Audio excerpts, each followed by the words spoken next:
రాకాలోకంకి స్వాగతం. జై హింద్ మిత్రులారా. మన ఇరుగు పొరుగులో ఏ చిన్న పరిణామం జరిగినా దాని ప్రభావం ఖచ్చితంగా భారతదేశం మీద ఉంటుంది. మన పొరుగు దేశాల్లో ఒకటి మ్యాన్మార్తో ముఖ్యంగా అక్కడ సైనిక పాలకులు ఎవరైతే ఉన్నారో వాళ్ళతో సత్సంబంధాలు పెంచుకునేందుకు భారత ప్రభుత్వం ప్రయత్నం చేస్తోంది. మ్యాన్మార్లో ఉన్నటువంటి భారత వ్యతిరేక ఉగ్రవాద సంస్థల్ని అణిచివేయడంలో మ్యాన్మార్ సహకారాన్ని తీసుకుంటోంది. మ్యాన్మార్లో ఉన్నటువంటి ఇతరేతర నిక్షేపాలు వీటిని ఉపయోగించుకునే విషయంలో మే నెలలో ఆ సైనిక అధినేత ఎవరైతే ఉన్నారో ఆయన భారతదేశంలో పర్యటించారు. కాబట్టి మ్యాన్మార్లో జరిగే ప్రతి పరిణామము మనకి చాలా ముఖ్యం. రెండవ ప్రధాన కారణం ఏంటంటే మనకి 1600 కిలోమీటర్లకు పైబడి సరిహద్దు ఉంది. ఈశాన్య రాష్ట్రాలన్నిటికీ అరుణాచల్ ప్రదేశ్ నుంచి మొదలుపెట్టి మిజోరాం వరకు బర్మాతో సరిహద్దు ఉంటుంది. కాబట్టి మ్యాన్మార్తో సరిహద్దు ఉంటుంది. కాబట్టి ఉగ్రవాదుల రాకపోకలు, డ్రగ్ ట్రేడ్, ఆయుధాల చేరవేత, అసాంఘిక కార్యకలాపాలు ఇవన్నీ కూడా జరుగుతుంటాయి. కాబట్టి ఇప్పుడు ఈ సరిహద్దు విషయంలో భారతదేశం చాలా తీవ్రంగా ఆలోచన చేస్తుంది. ఈ నేపథ్యంలో మ్యాన్మార్లో ఏ చిన్న పరిణామం జరిగినా దాని ప్రభావం గురించి ఈ దేశం ఆలోచించాలి. నిజానికి ఇటీవలి కాలంలో ఇరాన్ నెమ్మదిగా ఇటు గల్ఫ్ యుద్ధంలో ఉన్నప్పటికీ, అమెరికాతో ఇజ్రాయెల్తో పోరాడుతున్నప్పటికీ, భారీగా నష్టపోయినప్పటికీ ఇరాన్ మ్యాన్మార్ తోటి సంబంధాలను పెంచుకునే దిశగా రహస్యంగా, ఎందుకంటే ఇటు బర్మా పైన శాంక్షన్స్ ఉన్నాయి, ఆంక్షలు ఉన్నాయి, ఇరాన్ పైన ఆంక్షలు ఉన్నాయి. ఈ రెండు ఆంక్షలున్న దేశాలు రహస్యంగా దొంగచాటుగా వస్తువుల లావాదేవీలు చేసుకోవటం ఇదంతా చేస్తున్నాయి. ముఖ్యంగా సైనిక రంగంలో సహకరించుకుంటున్నాయి.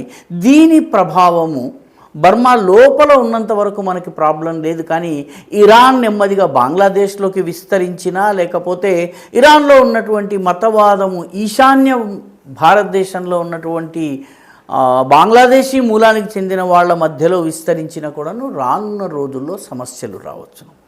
ఇరాన్కి సంబంధించినటువంటి ఇరానియన్ రెవల్యూషనరీ గార్డ్స్ ఎవరైతే ఉన్నారో IRGC అంటారు. ఇదే వాస్తవానికి ఈరోజు ఇరాన్ని పరిపాలిస్తున్నది.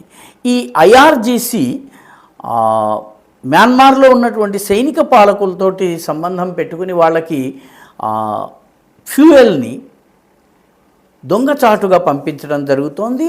బాంబులు, పేలుడు పదార్థాలు తయారు చేయడానికి యూరియాను పంపుతోంది. ఆయుధాలు, మందుగుండు సామగ్రిని కూడా పంపుతోంది. మొత్తానికి అక్టోబర్ 2025 లెక్క ప్రకారం చూసినట్లయితే ఇరాన్ ఇప్పటికీ 16,000 టన్నుల జెట్ ఫ్యూయల్ని ఒక అక్టోబర్ 2025లో ఇచ్చింది. 2024 అక్టోబర్ నుంచి డిసెంబర్ 2025 వరకు 175,000 టన్నుల జెట్ ఫ్యూయల్ని ఇచ్చింది. జెట్ ఫ్యూయల్ యాక్చువల్గా బ్రెంట్ ఆయిల్ కన్నా కూడాను తక్కువ ఖరీదైంది. కాబట్టి దీన్ని ఇవ్వడం జరుగుతోంది. ఇరాన్కి దీనివల్ల డబ్బులు వస్తాయి. ఇరాన్కి డబ్బులు ఏ రూపంలో వస్తాయి? డైరెక్ట్గా క్యాష్ రూపంలో రావు. బర్మాలో ఉన్నటువంటి విలువైనటువంటి జెమ్ స్టోన్స్, ముత్యాలు, పగడాలు, ఎమెరాల్డ్, ఈ రకమైనటువంటి ఏవైతే విలువైన రాళ్ళు ఉన్నాయో ఆ జెమ్ స్టోన్స్ని బర్మా ఇరాన్కి ఇస్తుంది. అదేవిధంగా ఈ తన యొక్క జెట్ ఫ్యూయల్ని మ్యాన్మార్కి ఇరాన్ సరఫరా చేస్తుంది. ఎక్కడ కూడా డబ్బుల లావాదేవీ లేదు. కాబట్టి ఆంక్షల పరిధి నుంచి ఇవి తప్పించుకుంటాయి. కాబట్టి ఇటు ఇరాన్కి ఆయుధాలను అమ్మి సొమ్ము చేసుకునే అవకాశం వస్తుంది. మ్యాన్మార్ కూడా తన జెమ్ స్టోన్స్ని అమ్ముకోవడానికి ఒక వీలు కలుగుతోంది. కాబట్టి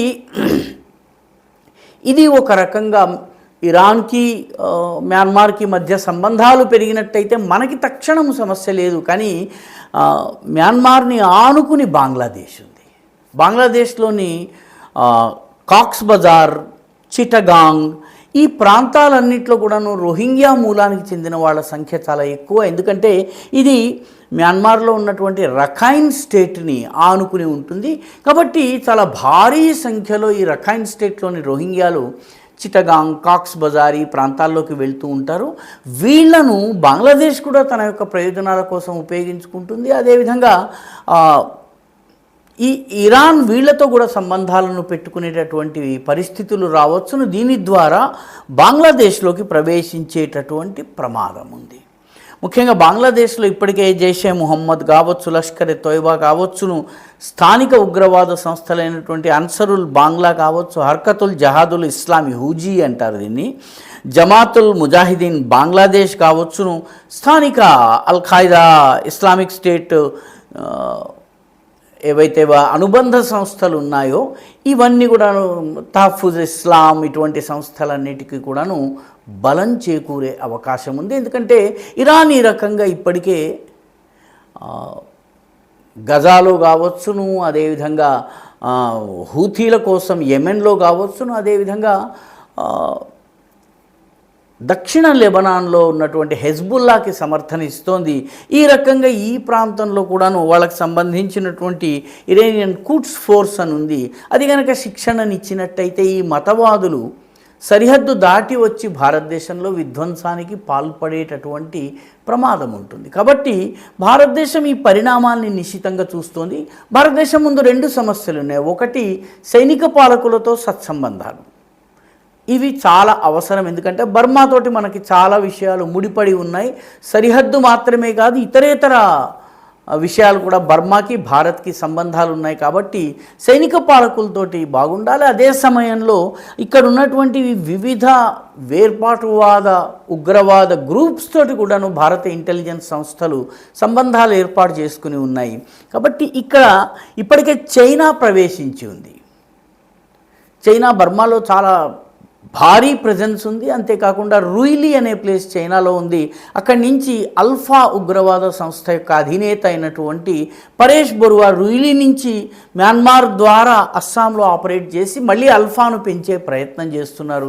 ఇటువంటి వాళ్ళందరినీ కూడాను వీళ్ళకు ఇరాన్ నుంచి సహకారం లభించినట్టయితే పరిస్థితి దిగజారేటటువంటి అవకాశం ఉంది.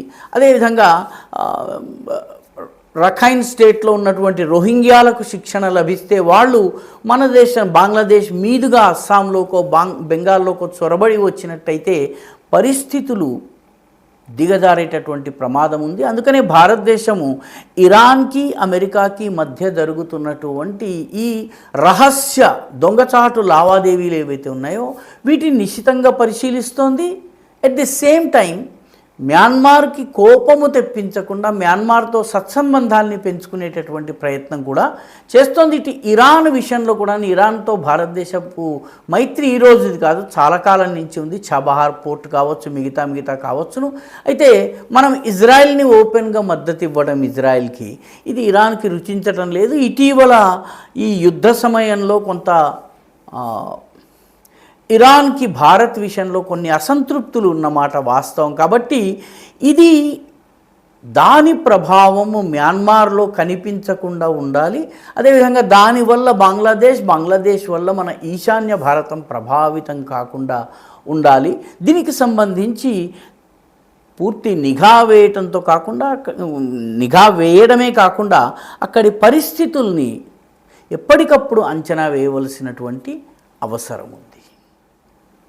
ఈ వీడియో మీకు నచ్చినట్టయితే లైక్ చేయండి, షేర్ చేయండి, ఈ ఛానల్కి సబ్స్క్రైబ్ చేయండి. మీ అభిప్రాయాన్ని కమెంట్ల రూపంలో తప్పనిసరిగా పంపించండి.